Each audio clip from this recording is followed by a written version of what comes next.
Whenever I'm in need and I'm looking for help, God, you're always there for me. Wherever you lead me, I can follow you. God, you're always there for me. Oh God, you're always there for me. Help me believe you know what's best for me.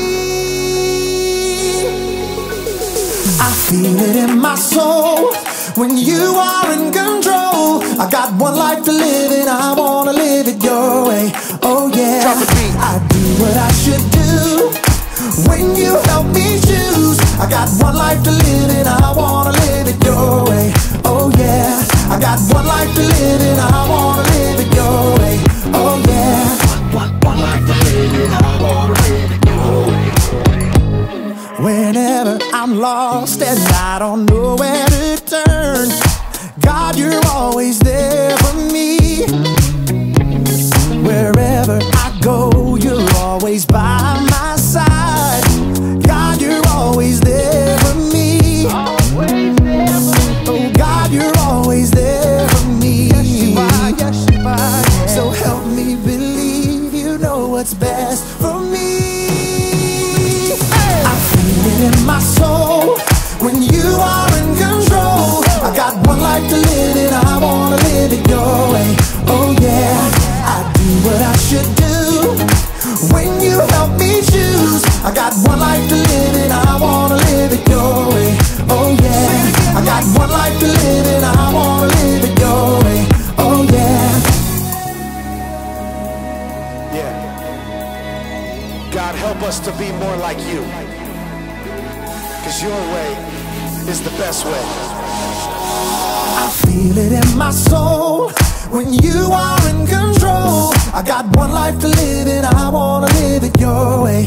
Oh yeah, I do what I should do when you help me choose. I got one life to live and I wanna live it your way. Oh yeah, I feel it in my soul when you are in control. I got one life to live and I wanna live it your way.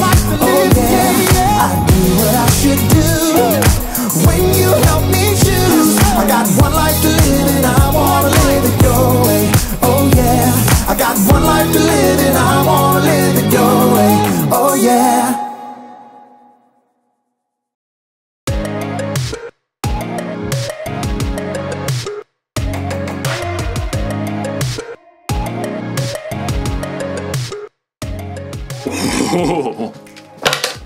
Hello everyone, my name is Jacob, here today to talk to you about self-control. Self-control is choosing to do what you should, even when you don't want to.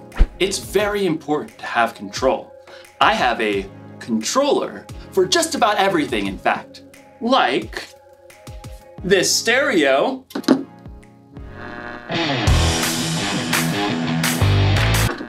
Thanks, stereo. Or this fan. I've even got a remote for my blender. And of course, everyone's favorite remote control, the TV remote. Whoa, where is the TV remote? This is its spot. This is its home. It's where it lives. Where are you, little TV remote? TV remote! TV, TV, TV, TV. No, little guy, where are you? TV! This makes me so mad. I bought the remote caddy so that I could house my remotes. And when someone takes the remotes away and doesn't put it back, I get real angry. I ask you, why have a remote caddy if you're not gonna caddy the remotes?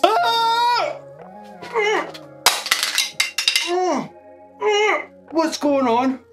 Oh, I think I'm paused. Okay, maybe this is for the best. I was really losing my temper there. Okay, I feel better. You can unpause me now.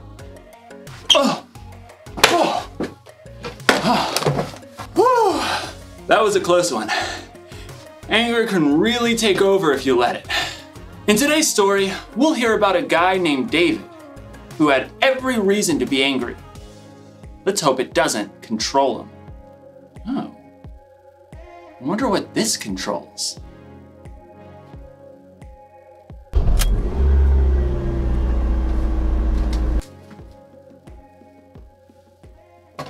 I don't even own a car. The Bible. It's 66 books of history, stories, letters, and poetry that fit together to form God's one big story. The epic adventure of how He created us and loves us so much that He made a way to rescue us. As we travel through the Bible, from Genesis to Revelation, we discover people who met God and found their lives changed forever. Now, for an amazing story. Inspired by the book of 1 Samuel, chapter 24. David had been chosen by God as Israel's next king, but for a while, Saul was still king. David served King Saul and won many battles for him. The people loved David. Hey David, you're so fine, you blow our money, David! Hey David! Saul, however, was deeply jealous of David. In fact, he even tried to kill him. David escaped into the wilderness, where around 400 men came to join him. People who were in trouble or owed money. A merry band of misfits. But Saul still saw David as a threat. When he heard that David and his men were camped in the desert of Maon, Saul took soldiers to chase after him. They're right behind us, David. Quick, we'll head around the mountain. Just as Saul and his men were closing in on David, Saul received word that the Philistines were attacking Israel. Oh, phooey. Saul was forced to stop the chase and deal with the Philistines. David and his men could breathe a sigh of relief. There's a safe place near En-Gedi. Maybe Saul will finally leave us alone if we hide out there. But as soon as Saul had dealt with the Philistines, a messenger brought news. David is in the desert of En-Gedi. Aha! We've got him this time. Gather 3,000 of the best soldiers from all of Israel. But, Your Majesty, David only has 400 men. 3,000, and not one less. Saul set out once more, determined to wipe out his rival. I bet that pipsqueak is hiding out near the rocky cliffs of the Wild Goats. Well, that seems oddly specific. Yeah, he used to herd sheep. In fact, David and his men have been staying near some sheep pens not far from the cliffs. Saul, headed this way. He's got 3,000 soldiers. Again? Why can't he leave us alone? We can take him on. I'm worth 10 of his soldiers. David could feel his anger boiling, but he took a deep breath. No, we won't fight them now. And we won't have a choice in about 6 minutes. The caves! I want everyone inside! Stat! David and his men hurried into a nearby cave that cut deep inside the cliffs. All the way to the back! They're here! Outside, near the sheep pens, Saul had called a halt. Take a break, men. At that moment, Saul found himself in need of a royal outhouse. I require a royal outhouse. I believe there's a cave over there, Your Majesty. I suppose it'll do. Saul entered the cave.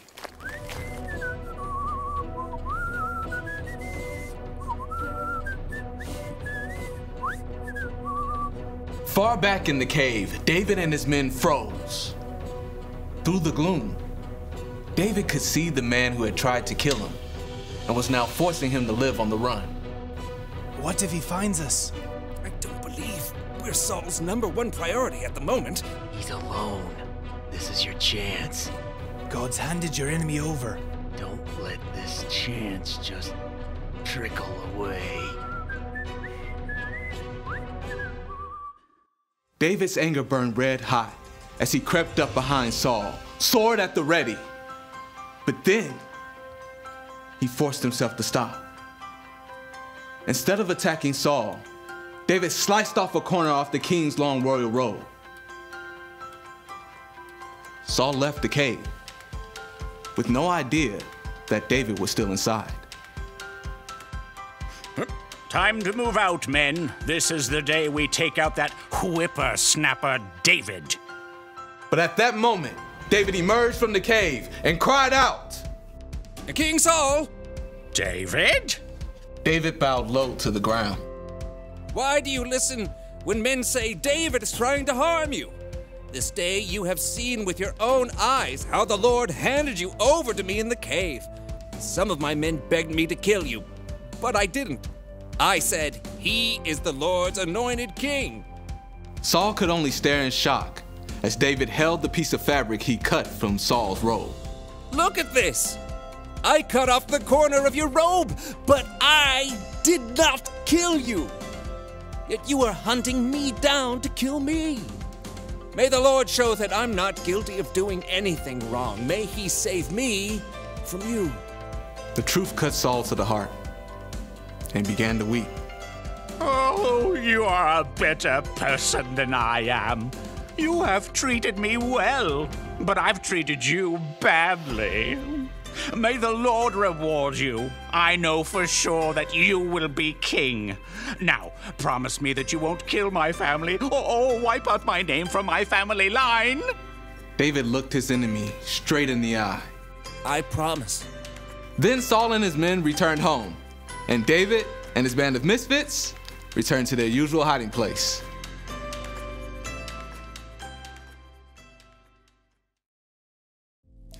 David was angry at King Saul, and he probably should have been.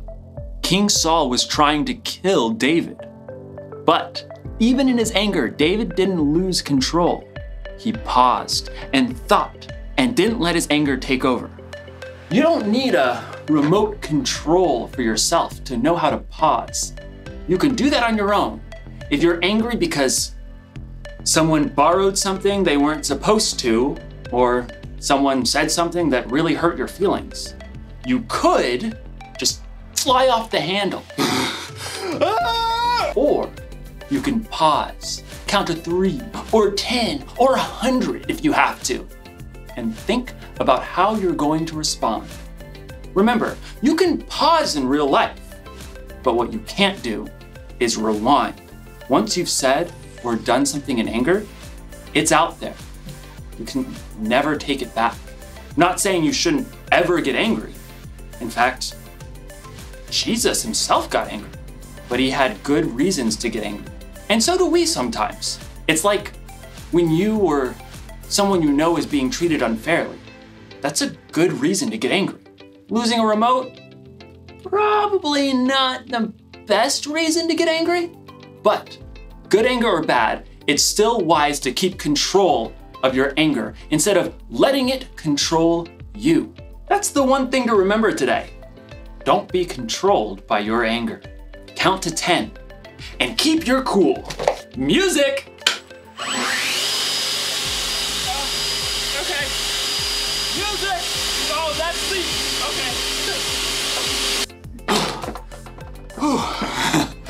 I gotta get a universal remote. I'll see you next time.